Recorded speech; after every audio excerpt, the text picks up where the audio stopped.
homme de peu de foi, mtu wa imani ndogo, pourquoi as-tu douté? kwa sababu gani ulishakia? C'est Dieu qui a dit, Ni Mungu ndiye alisema, vous imposerez les mains nyinyi mtaonyesha wagonjwa mikono et les malades seront guéris. na wagonjwa watapona.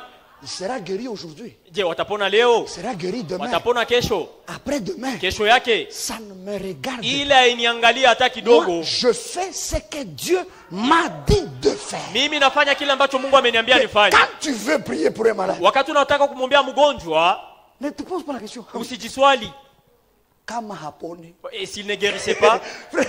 Est-ce que vinakuona? Est-ce que cela te regarde, frère? Est-ce que c'est ton problème? Je, ile ni shida yako? C'est comme ça que nous sommes. Na ni vile ndio tuko. Chaque fois, toi chrétien, Kila saa wewe Mkristo, les mains sur la joue. mkono kumachafu. Écoute, Sikia. quand Dieu nous voit tristes, Wakati Mungu anatuona kabisa tumepoteza il furaha, nous voit inquiets, anatuona kabisa tunababaika, nous avons peur de la vie, tuna uoga wa maisha, il se moque de nous. anatuchekelea kabisa.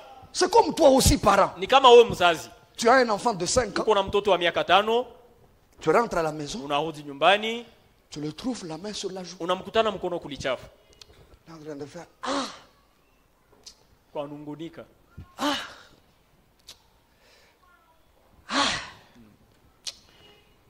tu dis, mon fils, c'est quoi? Sema mwanangu, nini haiendeki? Papa, je suis en train de me demander ce que nous allons manger aujourd'hui. Baba, niko najiuliza leo tutakula nini? Tu dis, est-ce que c'est ton problème? Unamwambia, je, ile ni shida yako?